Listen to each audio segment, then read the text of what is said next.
जैसा कि आप सभी जानते हैं, सच की हमेशा जीत होती है और हमारी एक छोटी सी प्रयास आप तक बड़ी खबर पहुंचाती है। तो स्वागत करते हैं आप सभी का STS न्यूज़ चैनल पर। आगे बढ़ने से पहले आप इस वीडियो को लाइक और चैनल को सब्सक्राइब जरूर कर ले और साथ में बेल आइकन भी प्रेस कर ले। चलिए बढ़ते हैं खबरों की। बता दें, हिमाचल प्रदेश विधानसभा चुनाव के एग्जिट पोल में बीजेपी और कांग्रेस के बीच कांटे की टक्कर देखने को मिल रही। कड़ी टक्कर में कांग्रेस को हल्की बढ़त का अनुमान लगाया जा रहा। आज एक एक्सिस माई इंडिया के एग्जिट पोल में बीजेपी को 42% और कांग्रेस को 44% और आपको 2% वोट शेयर मिलता दिख रहा है। और आपको बता दें कि 2017 में बीजेपी को 48% मिले थे, जबकि कांग्रेस को 41% वोट शेयर मिले था। यहाँ कांग्रेस की पुरानी पेंशन बहाली का मुद्दा लोगों ने काफी पसंद किया है। हिमाचल में बीजेपी को 24 से 34 सीटें मिलती दिख रही। कांग्रेस को 30 से 40 सीटें मिलने के संकेत हैं। अन्य को 4 से 8 सीटें मिलने का अनुमान है, जबकि आम आदमी पार्टी को किसी सीट पर जीत मिलता नहीं दिख रहा है। हिमाचल में सरकार बनाने के लिए कुल 68 सीटों में से 35 सीटों की जरूरत होती है।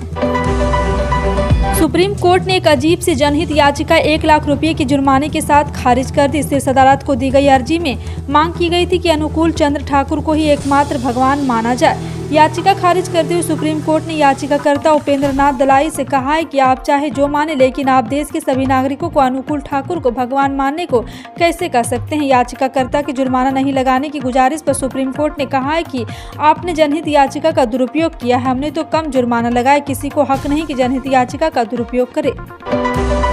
जबरन धर्म परिवर्तन को लेकर समय समय पर कानून बनाकर इस पर लगाम लगाने की मांग की जाती रही। इस बीच सोमवार को शीर्ष अदालत ने अधिवक्ता अश्विनी कुमार उपाध्याय द्वारा दायर याचिका पर सुनवाई करते हुए जबरन धर्म परिवर्तन को लेकर कड़ी टिप्पणी की है। अदालत ने कहा है कि यह एक गंभीर मुद्दा है। इतना ही नहीं, ये संविधान के खिलाफ भी है। दरअसल वरिष्ठ अधिवक्ता अश्विनी कुमार उपाध्याय ने अपनी याचिका में धोखाधड़ी और डरा धमका कर होने वाले धर्मांतरण को रोकने के लिए बड़े कदम उठाने की मांग की है। गुजरात विधानसभा चुनाव में बीजेपी को 100 में से 100 सीटें मिल सकती है। मुख्यमंत्री ममता बनर्जी ने सोमवार को G20 बैठक के लिए दिल्ली रवाना होने से पहले गुजरात चुनाव पर बड़ी टिप्पणी की है। बता दें कि मुख्यमंत्री ममता बनर्जी सोमवार को 4 दिवसीय दौरे पर दिल्ली के लिए रवाना हुई। वह दिल्ली से अजमेर भी जाएंगी।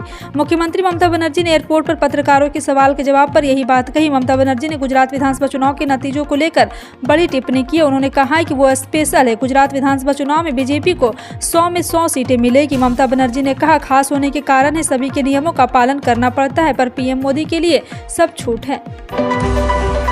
गुजरात विधानसभा चुनाव के मतदान के बीच भाजपा ने अगले साल 9 राज्यों में होने वाले विधानसभा चुनाव की तैयारी शुरू कर दी है। गुजरात में सेकेंड फेज की वोटिंग हो ही गई है और 8 दिसंबर को गुजरात के साथ साथ हिमाचल विधानसभा चुनाव का रिजल्ट आना। इस बीच सोमवार को दिल्ली में बीजेपी की राष्ट्रीय कार्यकारिणी की 2 दिवसीय बैठक शुरू हो गई। इस बैठक में अगले साल होने वाले चुनाव पर चर्चा हो रही है। दरअसल राजधानी दिल्ली स्थित भाजपा मुख्यालय में बीजेपी की 2 दिवसीय बैठक शुरू हो गई। बैठक में प्रधानमंत्री मोदी के साथ साथ बीजेपी अध्यक्ष JP नड्डा सहित अन्य बड़े नेता मौजूद है। सुबह गुजरात में वोटिंग के बाद पीएम मोदी दिल्ली पहुंचे, जहां उन्होंने बीजेपी की राष्ट्रीय कार्यकारिणी बैठक का उद्घाटन किया।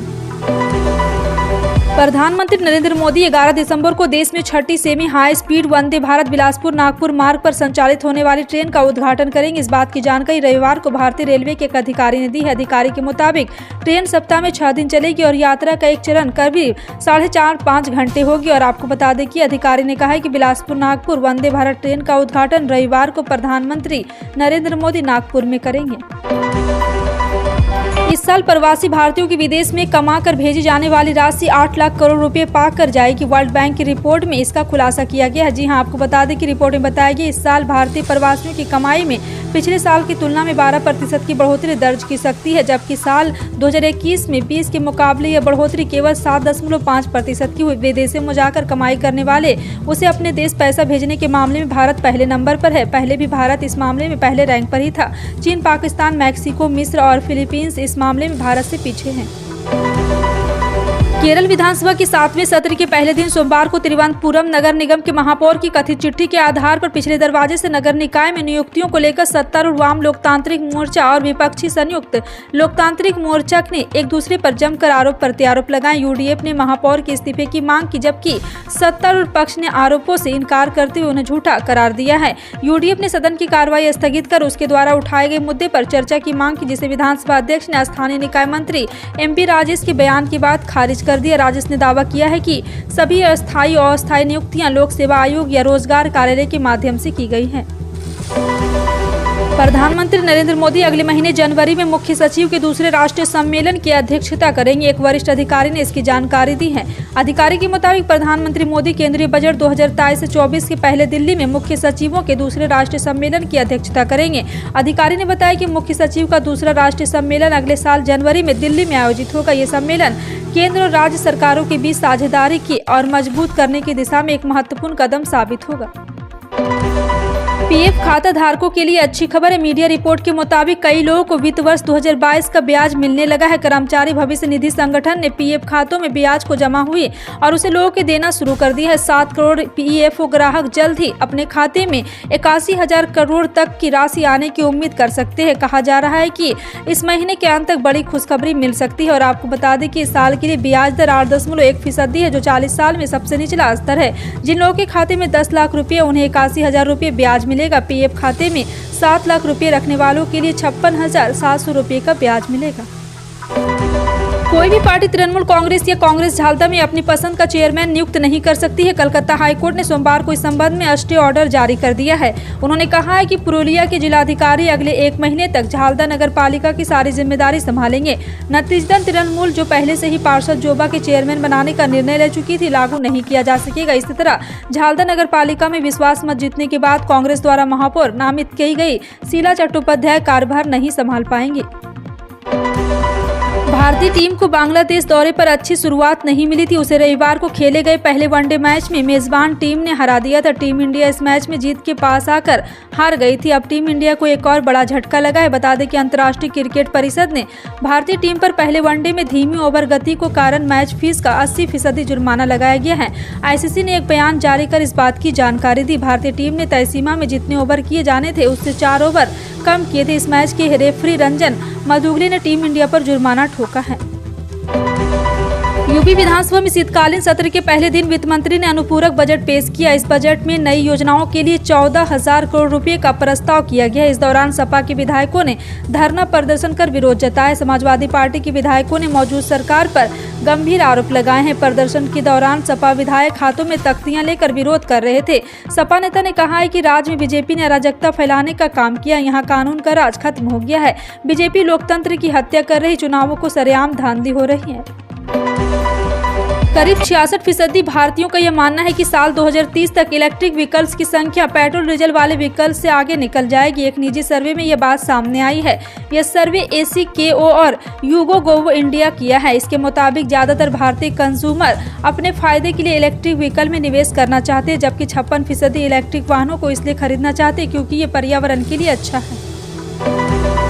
भारतीय शेयर बाजार में हफ्ते के पहले कारोबारी दिन यानी सोमवार को गिरावट देखने को मिली। सेंसेक्स 33 अंकों की गिरावट के साथ 62,834 के स्तर पर बंद हुआ है। बाजार में लगातार दूसरे दिन यह गिरावट आई है। वहीं निफ्टी 5 अंक बढ़कर 18,701 के स्तर पर पहुंच गया। सेंसेक्स के 30 में से 15 शेयरों में गिरावट देखने को मिली, वहीं 15 शेयरों में ही तेजी रही है। दिग्गज tech and e commerce company Amazon जल्द ही बड़े लेवल पर छटनी कर सकती है। रिपोर्ट के मुताबिक अमेजन अगले कुछ महीनों में 10,000 नहीं बल्कि 20,000 एम्प्लॉयज की नौकरी से निकालने का प्लान बना रही है। बताया जा रहा है कि कंपनी अपने कई डिपार्टमेंट में से एम्प्लॉयज की संख्या कम करेगी और कई टॉप मैनेजर्स को भी निकालेगी। रिपोर्ट के मुताबिक एम्प्लॉयज की छटनी में कंपनी के टेक्नोलॉजी, कॉर्पोरेट, डिस्ट्रीब्यूशन सेंटर समेत कई डिपार्टमेंट के एम्प्लॉयज शामिल होंगे। बिजली विभाग ने राजस्व वसूली को लेकर तेवर सख्त कर लिया है। यही कारण है कि 30 नवंबर तक 4 सर्किल क्षेत्र के 3556 बकायदेदारों का बिजली कनेक्शन काटा गया। इन सभी के पास विभाग का 3,64,85,000 रुपये बकाया है। वहीं 30 नवंबर तक 261 लोगों पर विभाग की ओर से प्राथमिकी दर्ज कराई गई। इन पर 51.56 लाख रुपये जुर्माना लगाया गया है। बताते चले कि इन दिनों JBNL की ओर से बकाया बिजली बिल वसूल करने के लिए लगातार निर्देश दिया जा रहा है। इसको लेकर विभाग की ओर से कार्यपालक अभियंता, सहायक अभियंता सहित सभी कनीय अभियंता को राजस्व वसूली में तेजी लाने का निर्देश दिया गया है। प्रदेश सरकार ने अल्पसंख्यक कल्याण विभाग के ज्वाइंट डायरेक्टर RPC को निलंबित कर दिया है। यह कार्रवाई मुख्यमंत्री योगी आदित्यनाथ के आदेश पर किया गया। जौहर अली शोध संस्थान को दी गई कुछ विशेष सुविधाओं को लेकर भी RPC पर आरोप लगाए जा रहे थे। जौहर अली शोध संस्थान को लीज पर दिए जाने के प्रकरण में यह कार्रवाई की गई। लीज व्यक्त RPC जिला अल्पसंख्यक कल्याण अधिकारी के पद पर तैनात है। लीज प्रक्रिया के संबंध में SIT की जाँच कराई गई थी। सीमा पर पाकिस्तान से ड्रोन भेजने का सिलसिला जारी है। ड्रोन के जरिए पाकिस्तान कभी हथियार तो कभी प्रतिबंधित ड्रग की खेप भारत अवैध तरीके से भेजता रहता है। ताज़ा मामला पंजाब के अमृतसर के रोरनवाला कला का है, जहां हेरोइन की खेप लेकर सीमा पार में एक ड्रोन आ गया। वहीं हेरोइन का पैकेट ले जा रहे पाकिस्तानी क्वाडकॉप्टर को बीएसएफ के जवानों ने मार गिराया है। बताया जा रहा है कि क्वाडकॉप्टर की आवाज़ सुनकर बीएसएफ के जवानों ने फायरिंग कर उसे नीचे गिरा दिया। वहीं एक खेत से जवानों ने संदिग्ध हेरोइन बरामद कर उसे जब्त कर लिया है। पूर्व मुख्यमंत्री और लोकसभा सदस्य डॉक्टर फारूक अब्दुल्ला को सोमवार को नेशनल कॉन्फ्रेंस पार्टी के अध्यक्ष के रूप में फिर से निर्विरोध चुन लिया गया है। नेका अध्यक्ष पद के लिए सोमवार को श्रीनगर में पार्टी मुख्यालय नवाई सुबह परिसर में मतदान हुआ। फिलहाल आपका इन सभी खबरों पर क्या कहना है, कमेंट सेक्शन में टाइप करके जरूर बताएं। इसी तरह की पल पल की अपडेट जानने के लिए जुड़े रहें आप अपने NTS न्यूज चैनल से। मिलते हैं अगली बड़ी खबर में, तब तक के लिए जय हिंद।